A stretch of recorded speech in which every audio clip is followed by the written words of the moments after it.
नमस्कार साथियों, मैं doctor Manoj Ahuja Ahuja news channel में आपका हार्दिक अभिनंदन करता हूं। आहूजा न्यूज बुलेटिन देखने से पहले हम आपको बता दें, हमारा न्यूज चैनल कोई प्रोफेशनल चैनल नहीं है। आपकी आवाज को उचित मंच तक पहुंचाना हमारी पहली प्राथमिकता है। आपको कानून की विशेष जानकारियां देना हमारा मुख्य उद्देश्य है। हमारे से जुड़े रहने के लिए आप हमारे न्यूज चैनल को अपने मोबाइल पर सब्सक्राइब करें। आपकी समस्या व आपका कोई भी सुझाव हो तो हमारे रजिस्टर्ड मोबाइल नंबर पर भेजें। तो आइए देखते हैं आज की विशेष खबरें आहूजा न्यूज चैनल के साथ। बार काउंसिल ऑफ राजस्थान के सदस्यों के शिष्टमंडल ने अध्यक्ष सुनील बेनीवाल के नेतृत्व में रविवार को मुख्यमंत्री श्रीमान अशोक गहलोत से मुख्यमंत्री निवास जयपुर में शिष्टाचार भेंट कर उन्हें सभी सदस्यों की तरफ से गुलदस्ता भेंट किया। इस अवसर पर सभी सदस्यों ने बार काउंसिल ऑफ राजस्थान को राज्य सरकार द्वारा कोविड-19 में अधिवक्ताओं को आर्थिक सहायता के लिए 10 करोड़ रुपए एवं बार काउंसिल ऑफ राजस्थान के कार्यालय के नए भवन निर्माण बाबत सरकार द्वारा 14.77 करोड़ रुपए का आवंटन करने पर हार्दिक आभार व्यक्त किया। इस अवसर पर अध्यक्ष बेनीवाल के नेतृत्व में सदस्यों द्वारा माननीय मुख्यमंत्री महोदय से राजस्थान अधिवक्ता कल्याण कोष अधिनियम में संशोधन एवं राज्य में अधिवक्ता प्रोटेक्शन एक्ट को लागू कराने हेतु आगामी विधानसभा सत्र में पारित करवाने का अनुरोध किया। साथ ही जयपुर व जोधपुर की तर्ज पर अजमेर में भी अधिवक्ता भवन के निर्माण हेतु निःशुल्क भूमि आवंटन करने एवं बार काउंसिल ऑफ राजस्थान को प्रत्येक वित्तीय वर्ष में राज्य सरकार द्वारा 10 करोड़ रुपए का अनुदान देने हेतु बजट में प्रावधान करने का अनुरोध किया गया। माननीय मुख्यमंत्री महोदय द्वारा उक्त मांगों पर सहानुभूतिपूर्वक विचार करते हुए उन्हें शीघ्र ही लागू करने का आश्वासन दिया गया तथा उन्होंने यह भी आश्वासन दिया कि वे हमेशा प्रदेश के अधिवक्ताओं की समस्याओं के निराकरण हेतु तत्पर रहेंगे। बार काउंसिल ऑफ राजस्थान के कार्यालय के नए भवन के कार्य शुभारंभ कार्यक्रम के लिए मुख्य अतिथि के रूप में मुख्यमंत्री को आमंत्रित किया गया, जिसे उन्होंने सहर्ष स्वीकार कर लिया।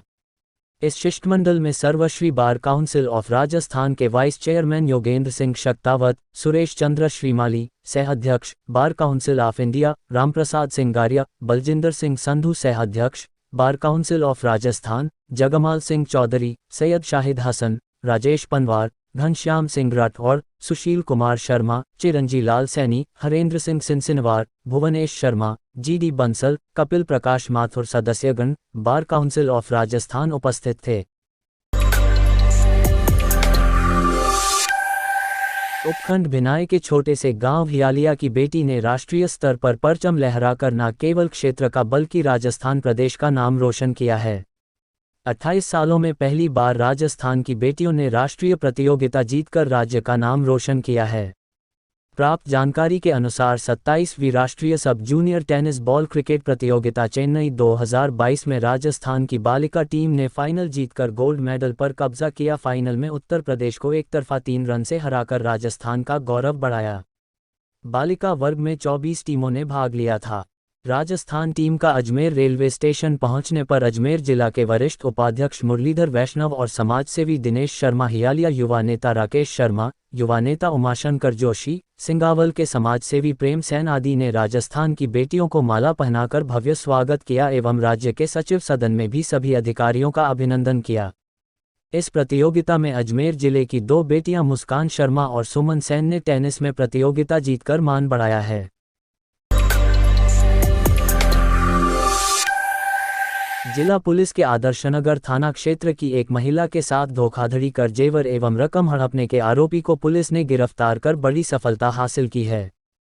प्राप्त जानकारी के अनुसार मीरा रावत पत्नी श्री महेंद्र सिंह जाति रावत निवासी विज्ञान नगर आदर्शनगर जिला अजमेर ने एक रिपोर्ट थाना आदर्शनगर अजमेर पर इस आशय की पेश की कि आरोपी योगेश कुमार द्वारा बैंक के कामकाज करने का बहाना बनाकर मुझसे दोस्ती है, मेरे पति का बाहर होने का फायदा उठाकर मुझे अपनी बातों में उलझाकर मेरे साथ धोखाधड़ी करते हुए मेरे एवं मेरी बहन के जेवर गिरवी रखें एवं करीबन 2,50,000 रुपये नकद लेकर उक्त पैसे हड़प कर लिए तथा पैसे मांगने पर जान से मारने की धमकी दी।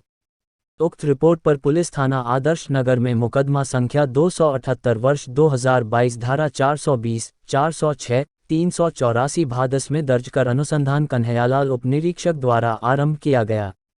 मुकदमे में प्रभावी कार्यवाही करने के लिए पुलिस अधीक्षक चूनाराम जाट ने विशेष दिशा निर्देश प्रदान करते हुए अतिरिक्त पुलिस अधीक्षक शहर एवं मुख्यालय श्री विकास सांगवान व वृत्ताधिकारी वृत्त दक्षिण अजमेर शहर श्री सुनील सिहाग के निर्देशन में थानाधिकारी आदर्शनगर श्री सुगंध सिंह पुलिस निरीक्षक के द्वारा प्रकरण में मुलजिम गिरफ्तारी हेतु टीम गठित की गई। प्रकरण हाजा में अनुसंधान अधिकारी श्री कन्हैयालाल द्वारा मुलजिम की गहनता से तलाश कर पूछताछ व अनुसंधान किया गया। बाद पूछताछ प्रकरण हाजा में मुलजिम श्री योगेश कुमार पुत्र श्री नवल किशोर जाति जाटव उम्र 31 साल निवासी 408-127 राधास्वामी चौराहा ईसाई मोहल्ला भगवानगंज पुलिस थाना रामगंज अजमेर को गिरफ्तार किया गया। इस मामले में विशेष जानकारी देते हुए थानाधिकारी सुगंध सिंह ने बताया कि मुलजिम योगेश शर्मा द्वारा बैंक ऑफ बड़ौदा में संविदा पर लगे होने से आने वाले ग्राहकों विशेष तौर पर महिलाओं को बैंक संबंधी कार्य में मदद का बहाना बनाकर उनके मोबाइल नंबर प्राप्त कर उनसे दोस्ती करना एवं फिर उनका अपनी मीठी मीठी बातों में फंसाकर रुपए एवं जेवर प्राप्त करता है तथा उक्त रुपए एवं जेवर को गिरवी रखकर अपने शौक जैसे गाड़ियां लाना एवं दोस्तों के साथ नशा करना आदि में खर्च कर देता है। थाना आदर्शनगर की टीम में श्री सुगंध सिंह पुलिस निरीक्षक, कन्हैया लाल उप निरीक्षक, Dharmendra Singh head constable, Pratap Singh constable, constable Mukesh Uday आदि शामिल थे। आधार कार्ड को वोटर लिस्ट से जोड़ने के लिए लगाए गए शिविर में आज क्षेत्र के ग्रामीणों में काफी उत्साह का माहौल देखने को मिला। इसी क्रम में आज रविवार को राजकीय उच्च माध्यमिक विद्यालय भिनाई में स्वैच्छिक आधार पर मतदाताओं से आधार संख्या का नंबर देने के लिए लोगों में उत्साह दिखाई दिया। बीएलओ सुपरवाइजर लालाराम रैगर ने बताया कि राज्य निर्वाचन विभाग की ओर से आज सभी मतदान केंद्रों पर विशेष शिविर का आयोजन किया गया है। इसी के तहत भिनाई पंचायत के सभी बीएलओ भाग संख्या 247 से लेकर 253 के विक्रम सिंह, अब्दुल लतीफ, जीवन राम बेरवा, मोहम्मद इलियास, रिंकू जाट, देवेंद्र मिश्रा और धर्मेंद्र वैष्णव ने निर्वाचन विभाग के ग्रोरोडेप के माध्यम से अपनी भाग संख्या के मतदाताओं का आधार लिंक का कार्य किया। सुपरवाइजर लालाराम ने विभिन्न मतदान केंद्रों का निरीक्षण कर सभी बीएलओ से अपनी प्रगति रिपोर्ट प्राप्त की और सभी को आवश्यक निर्देश देकर अपना कार्य समय पर करने के लिए निर्देशित किया। इसी प्रकार मतदाता स्वयं भी वोटर हेल्पलाइन ऐप से अपना आधार लिंक का कार्य कर सकता है। इसी प्रकार सुपरवाइजर ने भाग संख्या 246 गोपालपुरा, भाग संख्या 254 सरगांव और भाग संख्या 255 उदयगढ़ खेड़ा बीएलओ का निरीक्षण कर उनकी प्रगति रिपोर्ट प्राप्त की। सुपरवाइजर ने बताया कि लगभग 40% कार्य पूर्ण हो चुका है और निर्वाचन विभाग के निर्देशानुसार निर्धारित समय पर शेष कार्य भी पूर्ण हो जाएगा। उन्होंने कहा कि 100% लक्ष्य हासिल करने के लिए जनप्रतिनिधियों से भी संपर्क किया जा रहा है। इसी प्रकार बांदनवाड़ा ग्राम में रेलवे कॉलोनी स्कूल में अध्यापक संजय व्यास, मोहनलाल सुवासिया, राजेश वैष्णव, भंवर लाल नायक, विमल जांगीर ने भी सैकड़ों ग्रामीणों के वोटर आईडी को आधार से लिंक करने में सफलता हासिल की है।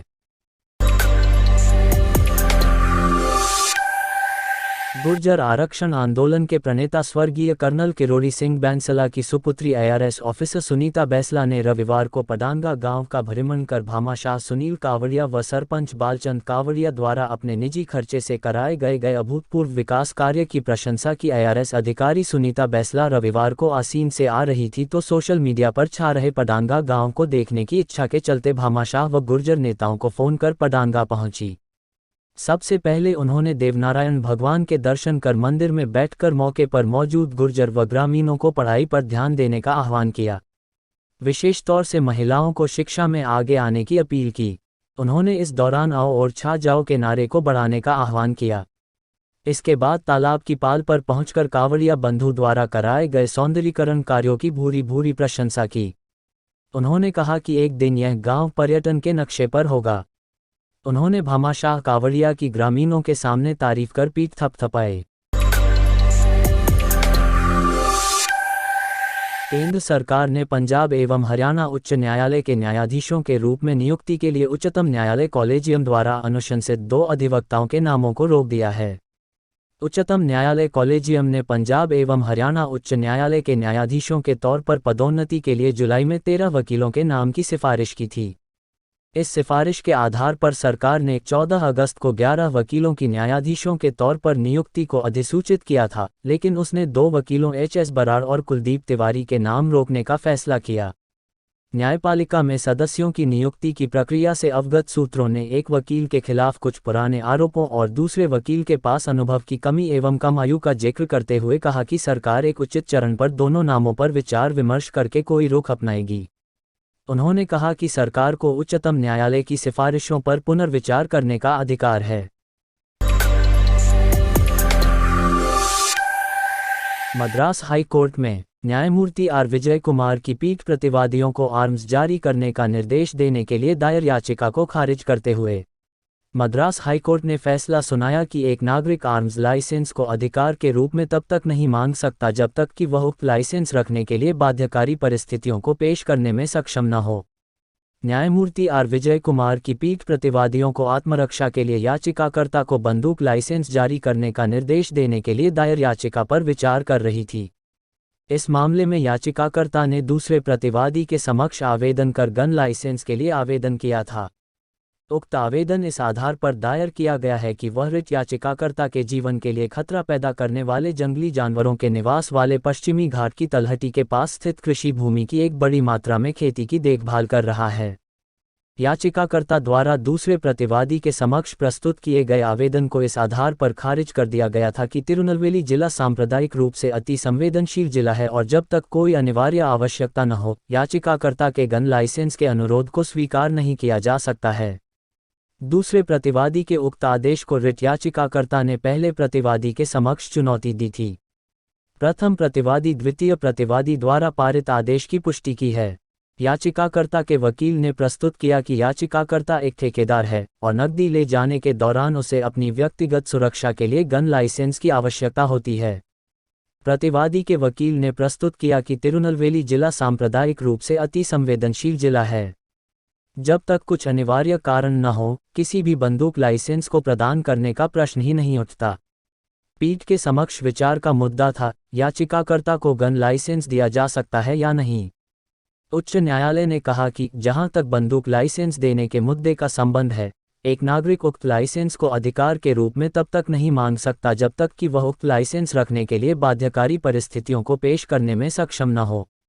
यहाँ तक कि यह मानते हुए कि उसके जीवन और संपत्ति के लिए कुछ खतरा। पीठ ने कहा कि वैधानिक अधिकारियों ने विवेकपूर्ण तरीके से अपने विवेक का प्रयोग किया है और इस निष्कर्ष पर पहुंचे हैं कि याचिकाकर्ता ने बंदूक लाइसेंस रखने के लिए कोई बाध्यकारी परिस्थिति नहीं रखी है। खासकर सांप्रदायिक रूप से अति संवेदनशील जिले में परिस्थिति को देखते हुए हाईकोर्ट ने याचिका खारिज कर दी।